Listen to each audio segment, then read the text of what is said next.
Magandang araw! Pagkalabas ko ng kwarto, itinignan ko na agad ang labas ko. Maganda nga ba ang panahon? Ito kasi yung kaisa-isang araw na iniintay natin sa loob ng isang buwan. Ay pagkakaraming arte, ano? Ay sahod ko ngayon. Ay diga, tuwang-tuwa. Lasahin ko'y burado lahat ng hinagpi sa buhay. Nung ako sumilip kanina sa bintana, ay magandang sikat ng araw. Ay nagbihis lamang ako, ay ari agad. Ay napatak-patak naman aring snow. Ay sabi ko, ay ala, ay ari okay lamang. Ay ako na hindi nababasa na rin. Ay walang makakapagpigil sa aking paglayas. Ay gaya ng dati. Ay kailangan ko pang sunduin ang aking sasakyan doon sa aking pinagkakataguan sa trabaho. Kung yung kaninang papatak-patak na snow ay naging ambo na ngayon. Nung chinek ko naman sa cellphone ko yung weather, wala naman daw snow o ulan eh. Bangga iti parang nananadya. Ay kahit ibuhos mo yung ulang iyan, ako hindi mo mapipigilan. Ay inang, ay pagkakasalo ko ng buwaka kining ito nga. Ay hindi na mabiro. Ay di ni ka pa sumigil sa kalagitnaan kung saan wala akong masilungan. Ay talaga namang sinusubukan ang yabang ko na rin. Ay hindi na nga. Ay bago pa yata makarating sa withdrawhan, ay kailangan ko ng pigain ng jacket ko. Ay magaling na lamang at 3 patong ang suot ko. Ay wag lamang matagos hanggang kaloob-looban. Gawa ng imbis na ari protection ko sa lamig. Ay baka ari pa ang makapagpakaligkig sa akin. Ay awa naman ng Diyos, bago pa makarating sa pupuntahan, ay tila na. Ay sa wakas ay nakarating din. Ari na ang lugar kung saan mo aata-ataduhin. Ang sahod na 1 buwan mong inantay. Sa umpisa mapapadaing ka. Ano ba iyan? Parang hindi man lang nag-init sa aking pala. Pero kung iisipin mo ng maigi, aba ay maswerte pa rin ako. Ako minaata-ata daw. Pero sa tunay, wala naman talaga nag-iinit na pera sa akin. Gawa ng ayaw ko nang may natitirang malaking pera sa akin. Ko, kung makalaking pera naman eh. Ang ibig ko gan sabihin, ay ayaw kong maghawak ng labi sa aking budget. Nako, ay kilala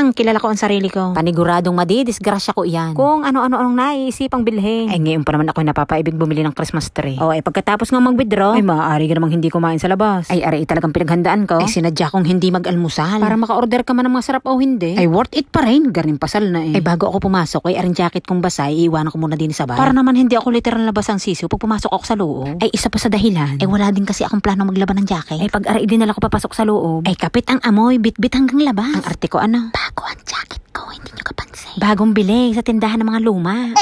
Ay ako'y bumalik diyan, gawa nang nagustuhan ko yung huli kong kinain dyan. Ay inantay ko lang ang talaga ang sahod ko para ako'y makabalik. Ay ano gayon, wala na sa menu. Ay yung pala, ay seasonal lang daw. O ay di ari, tsachamba uli. Bago maka-order, ay tititigan muna kung anong mga laman. Ay baka magkamali, ay nakakapang-init ng ulo pagkagayon. Garni nagbabase lang tayo ng sarap ayon sa picture. Kung pwede nga lang bulat-latin yung picture, may kaning gari. Ay minsan na ako naka-order sa gayaan. O ay antay at may tinuturo daw. Pag ako'y nakain din doon ako napwesto, gawa ng kita ang labas. Ay pagpasok ko kanina, okupado yan. Lalapitan ko sana at sasabihan kong paborito kong pwesto yan. Wala, share ko lang.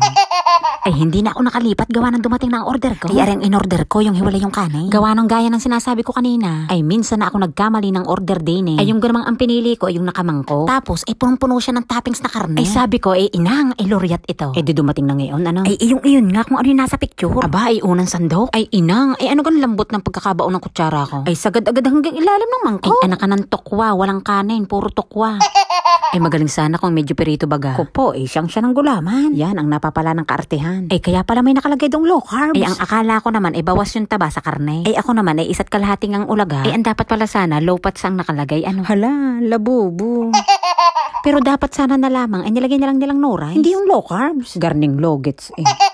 Kaya ngayon, ako nagsigurado na. Ay, in-order ko na yung hiwa-hiwalay. Kita ko na yung kanin, karne at gulay. Ay, wala ka ng takas ngayon sa akin. Ay, habang ako'y nakain diyan. Ay, sabi ko, kamusta kaya ang dishwasher din? Ay, pagkakaraming mutmuting hugasin na rin. Samantalang sa atin, ipagtatabi-tabihin nila sa malaking plato.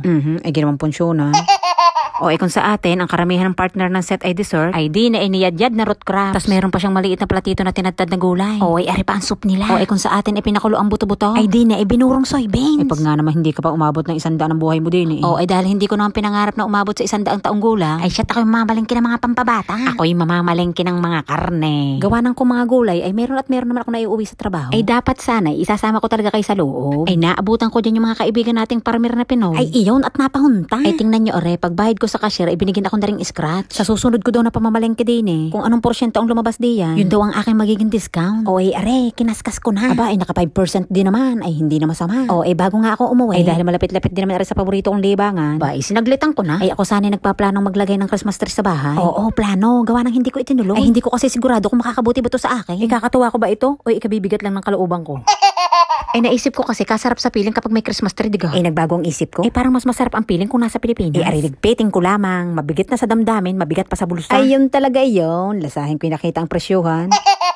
O ang ibibili ko na rin Christmas tree, ibili ko na lang ng ice cream. Ko pagkakasarap na nakuha kong flavor. Ay meron palang garne. Ang flavor na rin tiramisu. O nakapag-take out pa ako ng McDo. Ay pagkakasarap talagang mabuhay sa mundong ibabaw. Ko ay sumahod lamang. Ay nag-iba na naman ang disposisyon sa buhay. Ay siya. Diyan na kayo.